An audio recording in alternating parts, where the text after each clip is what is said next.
Hello. Uric acid का बढ़ना आज ये एक बहुत ही सामान्य समस्या हो गई है। हर घर में एक ना एक व्यक्ति में यह बीमारी देखने को मिल रही है। बड़ा ही भयंकर दर्द होता है इसके बढ़ने से। किसी को जोड़ों में, किसी को कलाइयों में या किसी को हील्स में, आपकी एड़ियों में बहुत ही ज़्यादा दर्द होता है। और ये सब प्रॉब्लम्स यूरिक एसिड के बढ़ने की वजह से होती हैं। अगर बढ़े हुए यूरिक एसिड को कंट्रोल नहीं किया गया तो नतीजा बहुत ही भयंकर होता है, जिसमें कि किडनी डैमेज हो सकती है और अन्य कई ऐसे दुष्परिणाम सामने आते हैं। अब देखिए, हम यूरिक एसिड कैसे बढ़ता है। हम जो कुछ भी खाते हैं उसमें से जो प्रोटीन होता है वो हमारा शरीर एब्ज़ॉर्ब कर लेता है, इससे हमें ताकत मिलती है प्रोटीन से। पर जो बचा हुआ जो वेस्ट प्रोटीन का पार्ट होता है वो हमारी किडनी फ़िल्टर करती है और हमारी बॉडी से बाहर निकाल देती है। यदि किसी वजह से यूरिक एसिड ज़्यादा बनने लगे और फिर किडनी उसे बाहर फ़िल्टर करके नहीं बाहर निकाल पाए तो बॉडी में यूरिक एसिड बढ़ जाता है। और कई बार हम ज़रूरत से ज़्यादा प्रोटीन लेते हैं जितना हमारा शरीर पचा नहीं पाती और किडनी उसे छानकर बाहर नहीं निकाल पाती, तो वही वेस्ट प्रोडक्ट जो है वो यूरिक एसिड हमारे शरीर को बहुत नुकसान पहुंचाता है। इससे गठिया भी हो जाता है।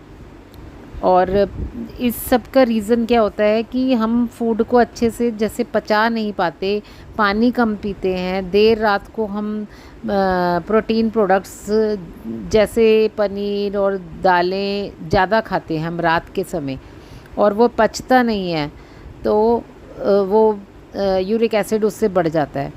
और ठंडा पानी पीते हैं, दही, खट्टे पदार्थ और बासा खाना और फास्ट फूड, चाय, कॉफ़ी और अल्कोहल लेने वाले लोगों को भी यूरिक एसिड बढ़ जाता है। इन सब चीज़ों को अवॉइड करना चाहिए। हमें क्या खाना चाहिए? हरी सब्जियां ज़्यादा से ज़्यादा खानी चाहिए। और इन सभी चीज़ों का हमें जूस लेना चाहिए जो मैं आपको अब बताने जा रही हूँ। जैसे अल्कलाइन फूड ज़्यादा लेना है हमें।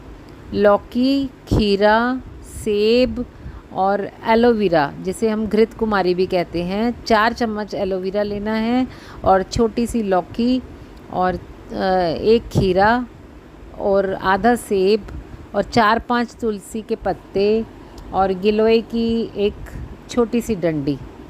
इन सब का जूस अच्छे से बनाना है, नमक नहीं मिलाना इसमें। ये सभी चीज़ें कैलोरी कटर हैं, एक्चुअली कैलोरी को काटती हैं और इनसे सारे शरीर की सफाई अंदर से हो जाती है, बहुत अच्छे से सफाई होती है, क्योंकि ये सभी फैट कटर चीज़ें हैं। बॉडी में यूरिक एसिड जब बढ़ता है तो इसके बढ़ने से लोगों की एड़ियों में और पैरों में सूजन हो जाती है, शुगर भी बढ़ जाती है, किडनी में स्टोन तक हो जाती है। तो ये सब इसके साइड इफ़ेक्ट्स हैं। लेकिन जो लोग नियमित तौर पर योग और प्राणायाम पर बल देते हैं और अपनी दिनचर्या को सुव्यवस्थित रखते हैं, अपना लाइफस्टाइल बहुत ही हेल्दी रखते हैं, अच्छी डाइट लेते हैं, हरी पत्तेदार सब्जियां ज़्यादा लेते हैं, अल्कलाइन फूड लेते हैं, उनका बढ़ा हुआ यूरिक एसिड भी ठीक हो जाता है और ये प्रॉब्लम उनका कुछ भी नहीं बिगाड़ सकती।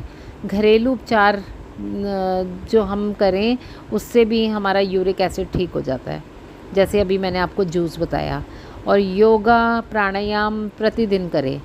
योग में हम प्राणायाम में कपालभाति का अभ्यास करें कम से कम 15 से 20 मिनट। इससे कम अगर हम कपालभाति करते हैं तो कोई लाभ नहीं पहुंचेगा इतना।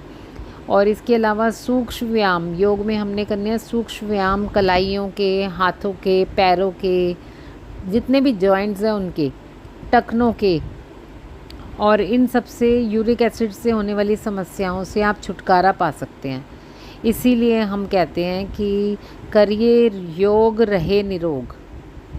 योग करने से आप हमेशा निरोग रहेंगे और योग को ही अपनी ज़िंदगी समझिए।